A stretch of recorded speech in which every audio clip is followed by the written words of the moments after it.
अस्सलाम वालेकुम नाजरीन, आज हम 4 इश्यूज़ पर बात करेंगे। इमरान खान झूठ पकड़ने वाली मशीन के खिलाफ क्यों, फ्रांसीसी सदर को अहलिया ने थप्पड़ क्यों मारा, एक इंकशाफात से भरपूर किताब, मोजज़ाती तौर पर बच जाने वाले तैयारे के मुसाफिर ने क्या देखा। नाजरीन, ये है हमारी आज की हेडलाइंस। उम्मीद है कि आप लोग खैरियत से होंगे। तो नाजरीन, आज इमरान खान से बात का आगाज़ कर लेते हैं कि आज तीसरी दफ़ा इमरान खान ने पोलीग्राफी टेस्ट से इनकार कर दिया। पोलीग्राफी टेस्ट क्या होता है? ये आप समझें कि इसको झूठ पकड़ने वाला टेस्ट भी कहते हैं, कि अगर कोई अपने बयान के दौरान को झूठ बोल रहा हो तो पकड़ा जाता है। उसमें क्या होता है, उसमें वो आपका ब्लड प्रेशर जो है वो भी मॉनिटर हो रहा होता है, उसमें आपकी हार्ट बीट जो है वो भी मॉनिटर हो रही होती है, उसमें आपकी जो स्किन है उसकी जो मूवमेंट है वो भी मॉनिटर हो रही होती है। तो इस तरह के कुछ 3-4 मेजर्स होते हैं जिससे वो अंदाज़ा लगाते हैं कि जब फ़लाँ बात हुई तो उस टाइम ये मूवमेंट आई, या इनकी हार्ट बीट तेज़ हो गई, या इनका बीपी तेज़ हो गया। इमरान खान जो है वो इनकारी हैं इस बात से। ये 9 मई के हवाले से लाहौर में एक केस चल रहा है और ये तीसरी दफ़ा है कि लाहौर से एक टीम आई। इमरान खान क्या है, चलो भाजो, मैं नहीं ये टेस्ट देना।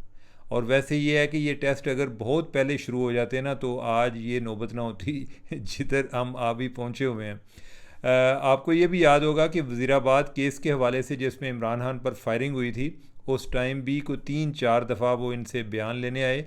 इमरान खान ने ये कहा था कि फ़ैसल नसीर ने मेरे पे हमला कराया, जो डीजीसी हैं, और उन्होंने कहा कि आप अपना बयान दें, लेकिन इमरान खान ने बयान देने से इनकार कर दिया था। उस दफ़ा भी 3 दफ़ा टीम आई थी तब भी। नाजरीन, ये जो लाइट डिटेक्टिंग मशीन है इसका इस्तेमाल अब काफ़ी हो गया, बल्कि जो ट्रंप इंतज़ामिया है उधर जब भी कोई डॉक्यूमेंट्स लीक होते हैं तो वो जिन लोगों की स्टेटमेंट्स रिकॉर्ड करते हैं तो वो उनके पोलीग्राफी टेस्ट लेते हैं।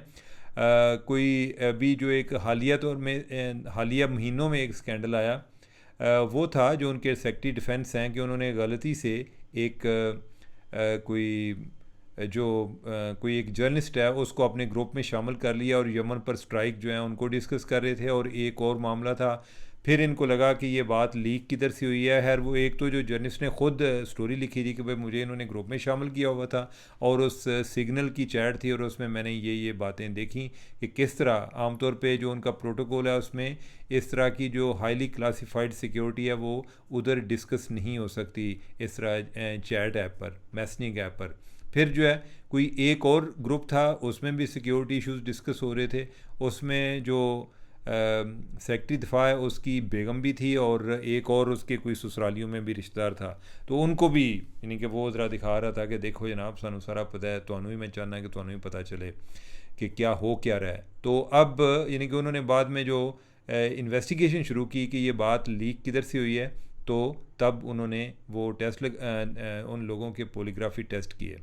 इमरान खान जो है वो अब नहीं करा रहे। अब जो है इमरान खान इस मामले में आज उन्होंने वैसे भी एक और भी बड़ी ख़तरनाक बात किया, बल्कि अपने लोगों को ख़बरदार किया है। और उन्होंने कहा कि तुसी बंदे दे पुत्र बन जो है, ना विकेट दे 2 साढ़े खेडन वाले, यह बंदे मुझे नहीं चाहिए। मतलब यह है कि आप जो है, आपका मेरे से भी आप तल्लक रख रहे हैं, आप ये शो कर रहे हैं जैसे आप मेरे साथ बड़े वफ़ादार हैं, और आप जो है वो आप इस्टेब्लिशमेंट के साथ भी मिले हुए हैं, तो मैं आपको छोड़ूंगा नहीं, मुझे बाहर निकल लेने दे। अब ये है कि वो जो बाहर बैठे हुए हैं वो आंदे ने कि तो बाहर आने ही नहीं देना। हमने भी कोई इस तरह के बयान देते रहने हैं। खैर, वो ना भी दें तो इमरान खान जो है वो ख़ुद कौन सा बयान नहीं दे रहे। तो अब जो है नहीं कि इससे ओवरऑल वो काफ़ी गुस्से में नज़र आए और उन्हें ये लगा कि मैं जेल में हूँ और मेरी पार्टी जो है वो बाहर पार्टियाँ कर रही है, तो ये तो ज़्यादती है। तो इस पर उन्होंने जो बयान दिया वो बाद में फिर अलीमा खान के ज़रिए जो उधर जर्नलिस्ट थे जो कि आधे कैदी हो चुके हैं, यानी कि वो बार बार रोज़ाना की बुनियाद पे, या जिस दिन कोई इमरान खान का वो केस होता है उस दिन उन्होंने जेल में जाना होता है, जिस दिन मुलाकात होती है तो वो देखते हैं कि कौन कौन लोग उनको मिलने आए हुए हैं और बाद में उनसे मीडिया टॉक करते हैं। तो आज जो है अलीमा खान ने बताया जी कि इमरान खान ने कहा कि ये जो है ना, दोगले लोग मुझे नहीं चाहिए कि जो दोनों साइड पे खेल रहे हों। तो अब इससे ओवरऑल लग रहा है कि इमरान खान काफ़ी मायूस भी हैं अपने लोगों से भी, और उनका गुस्सा जो है बहुत बढ़ता जा रहा है। अपने अगले अगले टॉपिक की तरफ आते हैं। ये बड़ा दिलचस्प टॉपिक है और ये फ्रांसीसी सदर के हवाले से है। उनकी अहलिया ने उनको थप्पड़ मारा। ये मैं तो जब ख़बर पड़ी मैं बड़ा हैरान हुआ। और फिर ये पूरी इंटरनेशनल मीडिया पे मैंने देखा कि ये डिस्कस हो रही है। मुझे पहले तो लगा कि वैसे ही कहीं कोई फेक न्यूज़ ना हो। फिर जो है मैंने वीडियो भी देखी, और ये कहीं वियतनाम विज़िट के दौरान यानी कि उधर वो जब लैंड किए तो उधर से जहाज़ से निकलने लगे, तो जो उनकी बेगम है उसने ना उसको इस तरह से किया है, इस तरह से। उसमें बेगम नज़र नहीं आ रही, लेकिन यह है कि अंदर बेगम के अलावा था कोई नहीं, क्योंकि उसके साथ बेगम ही बाद में बाहर निकली है। तो उस पे काफ़ी डिस्कशन हो रही है कि उसने जो मैक्रोन के साथ क्या किया है। और इसको जो उनकी ईवान सदर है, जो यानी फ़्रांस की ईवान सदर है, प्रेसिडेंसी कह लें, उन्होंने भी इस बात की कंफर्म किया है कि बेगम साहबा जो है उन्होंने इस तरह किया, लेकिन उन्होंने किया कि वो आपस में मजाक मजूक लगे सन, तुसी हर गल नूं सीरियस लै जांदे हो। अच्छा, वैसे उस थप्पड़ से कोई अंदाज़ा नहीं हो रहा कि वो को गुस्से में है। क्वाइट लाइकली कि कोई गुस्सा हो भी, या ये है कि कोई त्यारे में आते हुए कहीं वो नाराज़ हो गई हो तो ये उसको मनाने की कोशिश कर रहे थे, आंधी है कि चल पर चल। अब यह है कि ये तो आपको थप्पड़ से तो बात शुरू होगी, लेकिन ये जो मैक्रोन है और उसकी वाइफ है, इनका आपस में रिश्ता जो है वो उस्ताद और क्या कहते हैं, उस्तानी और शागिर्द वाला रिश्ता भी है। जो मैक्रोन की वाइफ है वो उनसे कोई 24 साल बड़ी है। और मैक्रोन जब 15 साल का था तो वो जिस स्कूल में पढ़ता था, तो जो इनकी अब वाइफ है वो उधर टीचर थी, वो उनको फ़्रेंच पढ़ाती थी, और उसके अलावा लैटिन पढ़ाती थी, और उसके अलावा वो थिएटर की भी टीचर थी। और ये तब से इनका कोई मामला चला, और वो मामला फिर आगे चलता रहा। और उस टाइम वो मैरिड भी थी, और बाद में जो इसके जो पेरेंट्स हैं मैक्रोन के, उन्होंने काफ़ी डिस्करेज किया, और उनका ये ख्याल था कि वो जिस इलाके से ताल्लुक़ रखता था उधर से बाद में उसको पेरिस भेज दिया। इनका ये ख्याल था कि अब ये मामला ख़त्म हो गया, लेकिन वो ख़त्म ना हुआ। 2006 में उनकी बेगम जो है उनको डाइवोर्स हो गई, और उसके बाद 2007 में मैक्रोन ने उससे शादी कर ली। जब शादी हुई तो उस टाइम जो मैक्रोन की उम्र, जो यानी कि फ्रांसीसी सदर है, उसकी उम्र 29 साल थी, और उनकी बेगम की उम्र जो है वो 54 साल थी। तो अब अंदाज़ा लगाएं कि अब उनकी उम्र कितनी होगी। अब जो बेगम है उसकी उम्र 72 साल है, और जो मैक्रोन है वो इस टाइम कुछ 47 साल का है। तो ये लिहाजा उनका एक शागिर्द, उस्तानी और शागिर्द वाला रिश्ता भी है। आई डोंट नो कि वो उसने जो थप्पड़ मारा है या इस तरह किया है वो किस रिश्ते में की है आके, लेकिन ओवरऑल ये बड़ी इंटरेस्टिंग स्टोरी है। उस टाइम ये बहुत ज़्यादा डिस्कस हुई जब मैक्रोन प्रेसिडेंट बना, और वो एज आ फर्स्ट लेडी के तौर पे आई, और थी भी बुज़ुर्ग, इनसे बड़ी थी। और इस हवाले से कोई ना कोई ज़िक्र उनका किसी न किसी हवाले से आता रहता है। और जो कई लोग हैं उसको कोई ट्रांस के इस तरह कोई ताने भी दे रहे होते हैं कि जैसे कोई ट्रांसजेंडर है, लेकिन ऐसी बात नहीं है। यानी कि उसकी अपनी चॉइस है, यानी कि उनका जो भी, यानी कि वो जैसे रहना चाहते हैं, ये तो उनकी अपनी मर्ज़ी है। ये जो बाकी लोग हैं, यानी कि बाज़ का जो है, यानी कि कोई तनकीद करने वाले सिर्फ पाकिस्तान में नहीं है, बैरून मुल्क जो हैं वो भी पाए जाते हैं। तो अब हम अपने नेक्स्ट टॉपिक की तरफ बढ़ते हैं, और जो हमारा नेक्स्ट टॉपिक है वो है एक इंकशाफात से भरपूर किताब। ये किताब अभी लिखी है फ़रतुल्लाह बाबर साहब ने, और इसका नाम है द ज़रदारी प्रेसिडेंसी। ये किताब है, मैं भी आज ख़रीद कर लाया हूँ, और काफ़ी मैं पढ़ चुका हूँ। बड़ी दिलचस्प किताब है। आज मैं इसके बारे में आपको नहीं बताऊँगा, लेकिन यह है कि जितना मैं आपको बताऊँगा ना, और जब बताऊँगा, इतना शायद कोई और आपको ना बता सके। ओवरऑल बड़ी इंटरेस्टिंग किताब भी है। क्या उन्होंने आसिफ ज़रदारी के ख़िलाफ़ लिखी है? ऐसी बात नहीं है। जो फ़रतुल्लाह बाबर साहब हैं वो आसिफ ज़रदारी साहब के तर्जुमान थे जब वो पहली दफ़ा सदर रहे 5 साल। तो उस दौरान की तलातम हेज़ी, उस दौरान के जो बहरान हैं उनके वो ऐनी गवाह भी हैं। उनको उन्होंने इस अंदाज़ में बयान किया है। फिर उन्होंने ये भी बताया कि भाई जब वो ज़रदारी साहब के साथ काम नहीं करते थे तो उनके बारे में उनकी क्या राय थी। जब उनके साथ मिले, उनके साथ काम किया, उनको एक डिफरेंट इंसान पाया। और फिर ये है कि आसिफ ज़रदारी जो हैं वो ना ही कोई फ़रिश्ते हैं और ना ही कोई शैतान है, यानी कि इंसान है। यानी कि ये उनका एक उन्होंने ये साबित करने की उसमें कोशिश की है। वैसे नाज़रीन, बाय द वे, हम जिसको भी जितना भी को बुरा समझते हैं, उसके करीबी लोगों की शायद हमसे राय मुख्तलिफ होती है। और ये होता है, अक्सर होता है, यानी कि कोई बंदा शायद इतना बुरा भी नहीं होता जितना हम सारे उसको समझ रहे होते हैं, और कोई बंदा इतना अच्छा भी नहीं होता जितना हमने उसके बुत तराशे होते हैं। इंसान इंसान होता है, यानी कि उसमें खामियां भी होती हैं, खूबियां भी होती हैं। बाकी इसमें क्या इंकशाफात हैं उस पर हम जो है बात करेंगे, बाद में बात करेंगे। आज आज के सेशन में या आज के ब्लॉग में मैं उस पर बात नहीं करूँगा, लेकिन करेंगे, इस पर दोबारा बात करेंगे। अब हम अपने नेक्स्ट टॉपिक की तरफ आते हैं, और हमारा जो नेक्स्ट टॉपिक है, मैंने कल ज़िक्र किया था जो लाहौर में उतरने वाला तैयारा, यानी कि जो उतर ना सका तूफ़ान बादो बारां की वजह से, उसके उसमें एक मुसाफिर थे। उन्होंने कुछ उसके हवाले से कुछ अपने तासुरात नोट कराए हैं, बल्कि उन्होंने शेयर किए। मैं सोच रहा हूँ कि मैं आपसे भी शेयर करूँ। उन्होंने कहा कि जो मई 24 की फ़्लाइट थी, फ्लाई जनाब, ये उनकी ज़िंदगी का सबसे खौफनाक सफ़र था। यानी कि I had one of the scariest flight experiences of our lives on this Karachi to Lahore trip, कि मेरी ज़िंदगी का ये सबसे एक ख़तरनाक या खौफनाक या परेशान कुन, डरा देने वाला एक सफ़र था जो कि उन्होंने कराची से लाहौर किया।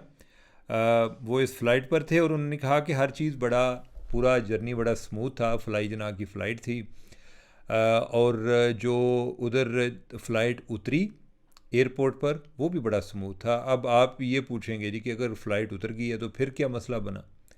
कोई बम्प नहीं था, कोई ट्रब्यूलेंस नहीं थी, कोई चीज़ अनयूजुअल नहीं थी। लेकिन फिर क्या हुआ कि यूं ही व्हील ने ग्राउंड को टच किया तो उसके बाद चीज़ें ऐसे लगा कि जैसे आउट ऑफ कंट्रोल हो गई हैं। क्या हुआ कि एक तूफ़ान बादो बारां, और उसके बाद पायलट ने जहाज़ को दोबारा उठाया, यानी कि जहाज़ पहले एक दफ़ा ग्राउंड को टच करके दोबारा उठ खड़ा हुआ, यानी कि दोबारा फ्लाइंग शुरू कर दी। और उसके बाद यह है कि एक क्योस क्रिएट हो गया, और जो कि अगले कोई 10-12 मिनट जारी रहा, और उस दौरान लोगों की चीखों की आवाज़ें, और फिर यह है कि इतनी ज़्यादा आंधी थी कि इर्द गिर्द कोई चीज़ नज़र नहीं आ रही थी, और हर तरफ एक डस्ट ही डस्ट थी। और फिर जो है वो हवा आंधी जो है इतनी तेज़ चल रही थी कि ऐसे लग रहा था कि जैसे कि कोई यानी कि बिल्कुल यानी कि जैसे जहाज़ जो है वो अपना बैलेंस लूज़ कर रहा है। और उस दौरान जो है रास्ते में कई एयर पॉकेट्स भी आ गई, और उसमें जो लोगों की चीखों की आवाज़ें बहुत ज़्यादा। और उस टाइम ये था कि जो लोग बैठे हुए थे, ऐसे ही होता है ना, यानी कि मैं अगर सफ़र कर रहा हूँ या आप अकेले सफ़र कर रहे हैं, तो अक्सर होता है कि ज़रूरी नहीं कि आप कोई अपने साथियों घर वालों के साथ सफ़र कर रहे हो, आपके इर्द गिर्द स्ट्रेंजर बैठे होते हैं। तो उन्होंने कहा कि ऐसी कंडीशन थी कि जो अजनबी लोग थे उन्होंने एक दूसरे के हाथ थामे हुए थे, और कुछ लोग जो हैं वो रो रहे थे। और फिर यह है कि आहिस्ता आहिस्ता जो कोई दोबारा से कोई चीज़ें स्टेबल हुई, और फिर जहाज़ जो है यानी कि ऊपर अपनी फ़्लाइट करना शुरू कर दिया ऊपर, यानी कि उसके बाद वो कराची जाकर उतरा। यानी कि वो फ़्लाइट जो कि जिसने टच डाउन किया लाहौर में, वो दोबारा फ्लाई बैक किया, वो कराची चली गई। और उन्होंने कहा कि जब वो कराची उतरी तो उस टाइम तमाम मुसाफिरों ने तालियां बजाईं खराज तहसीन पेश करने के लिए उस पायलट को कि जिसने उनकी जान बचाई। नाज़रीन, ये बड़ा ही टेरिबल एक्सपीरियंस है, बल्कि इन्होंने लिखा है जी कि मेरी ज़िंदगी का सबसे खौफनाक एक्सपीरियंस है और मैं इसको कभी नहीं भूल सकूँगा। और साथ उन्होंने कहा कि जब ये कुछ हुआ तो फिर जो है मैं सोच में पड़ गया कि चाहे टेक्नोलॉजी कितनी भी एडवांस हो जाए, लेकिन हम फिर भी एक फ़ितरत की रहमो करम पर हैं। और ये जो एक्सपीरियंस है वो इसकी याद दहानी थी। ये जो जिन्होंने अपने तासरात नोट कराए, ये हमारे जियो के एक टॉप एग्जेक्टिव हैं। वो इस जहाज़ में सफ़र कर रहे थे, तो मैं तो सोच के बल्कि मैं पढ़ के जो उनकी ये तहरीर है तो मुझे उससे यानी कि मुझे खौफ आना शुरू हो गया।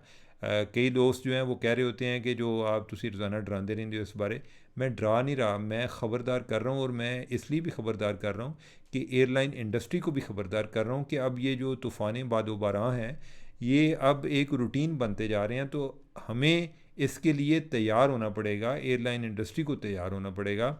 जिन लोगों ने एक लोहे को हवा में उड़ा दिया है वो इसके आगे को हल भी तलाश करेंगे।